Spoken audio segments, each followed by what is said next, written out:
Hi everyone, welcome to my channel, and in today's video we are going to go outdoors and paint.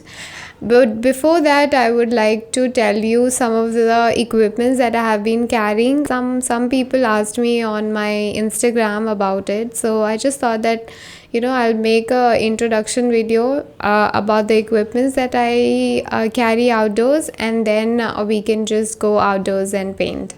Okay, so the first thing is an easel stand. This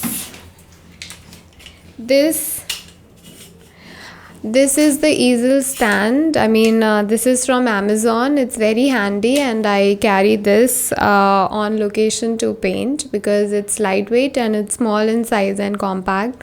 So you can also buy it from Amazon. I'll just put the link in the description down below so that you can also find it out. So this easel is really lightweight and it's very shaky, so when you're taking it on location it is very difficult to paint on it. But the bigger companies like Strada and Maybeth has not arrived in India, and if they would have also, I don't know about it. So yeah, for the time being now these things can be really handy, and just try to hang a bag onto the easel so that it makes it heavy and then your painting doesn't trip over.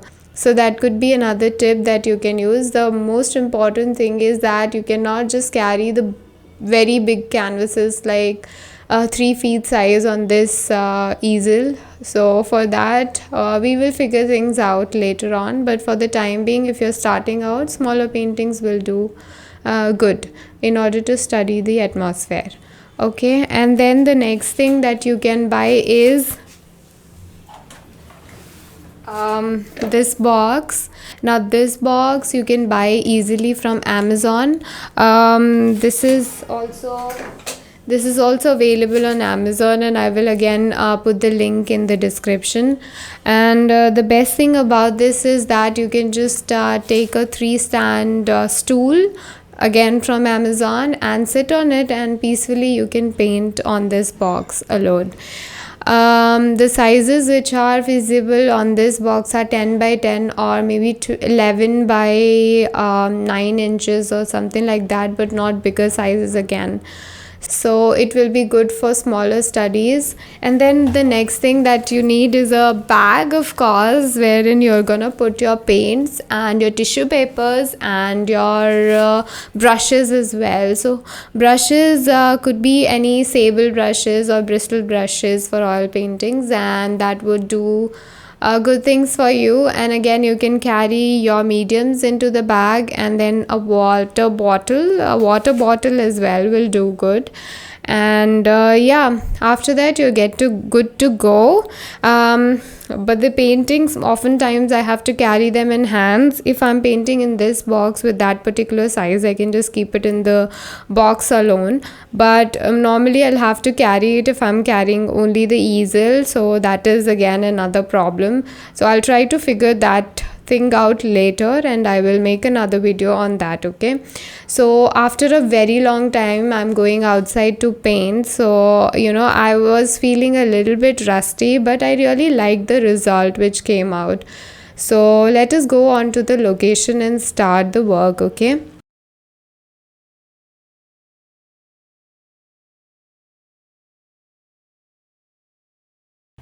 So this is the location, and I'm gonna paint all these trees because I just really loved the greens which are there in the shade, and the bend of this tree was really amazing, and then the shapes were nice. And the light falling onto the trees, which was the major thing I wanted to capture in my painting. Now I am painting on board, which is a 9 by 12 inches size, and I'm painting on already painted board. I'm painting over a painting, so yeah. And I'll have to cover the canvas as soon as possible. And since I came out after a very long time, it was a little bit of struggle in the beginning, but I got used to it.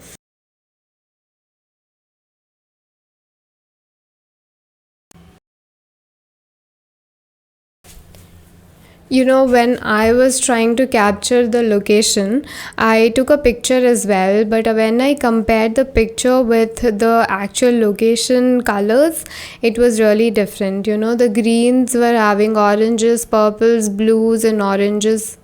I think I said orange already, but yeah, these colors were there into the greens.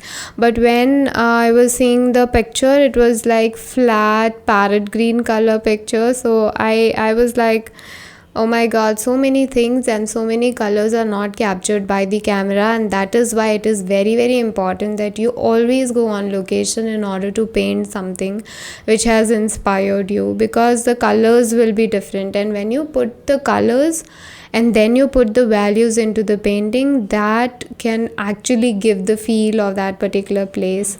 So I was also rushing, and then I was trying to capture the spontaneity of the painting of the place. I was trying to capture the spontaneity of the place, and my brush strokes were really fast, and they were all over the place. I wouldn't say all over the place, but yes, I was in a hurry because the light was changing so fast.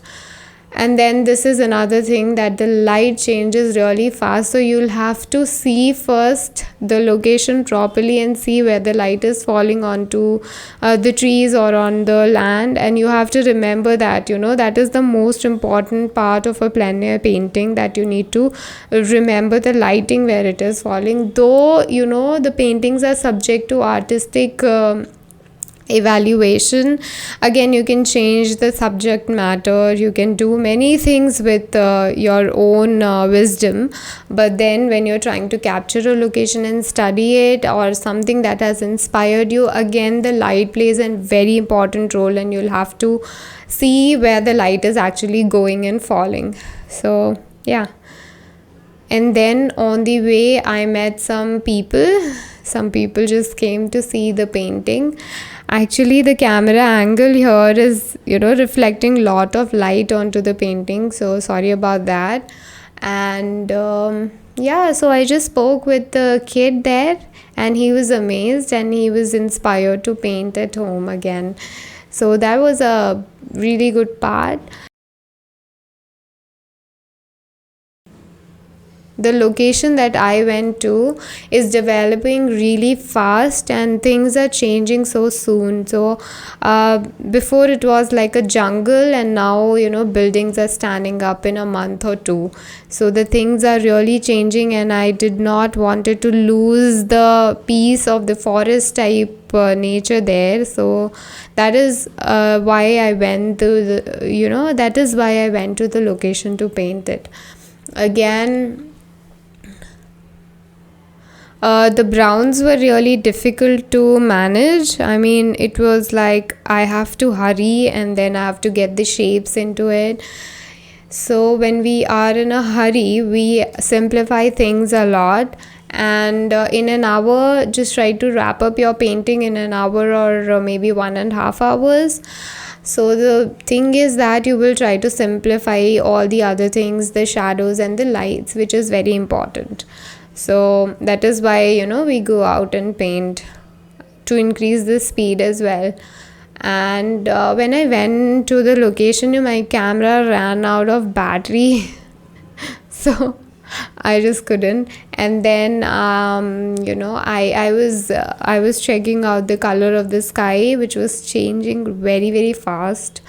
Again, the light has also changed. I mean, initially I came around 4 o'clock in the evening, around 4:35, and then the light changed because the sun was setting. When I took the painting inside the studio, so here it is how it looks in the studio. I wanted to do some touch-ups to the painting. The sky, I wanted to put in the sky and a little bit of greens, and dull down this portion of the painting, which is like too yellow. I at that time when I was painting it, it was really bright, and we often have this tendency to put a lot of bright things, brighter than the sky. I have put it brighter than the sky, but it's not brighter than the sky actually, because sky is the source of light here. Again, I wanted to see the greens in the grasses, which were like very blue, and it was a lot of colors into them. The major and the most important thing which I wanted to capture was the light, actually.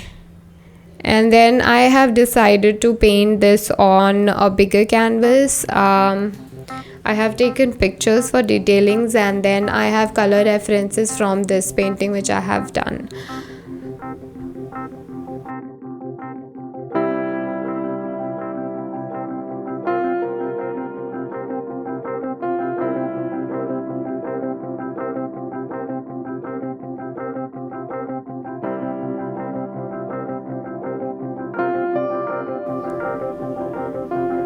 So this is what it has turned out to be. I mean, a lot of darkness was there, a lot of shadows were there. So this was the first painting after a long time, and I have an announcement as well. So I'll be going to my hometown very soon, like in 4 or 5 days, and then I'll be painting there. So the locations there are really amazing. So I'm very excited to go there and paint, and I hope that you guys are also finding some good locations to paint, because painting outdoor is very very important to train your eyes and your hands. Again, this is the final touch of the painting, how it is looking like. And please mention down in the comment section if you also go out to paint, and how are you managing all the things. Okay, thank you so much for watching, and I will see you in my next video. Bye bye guys. Thank you.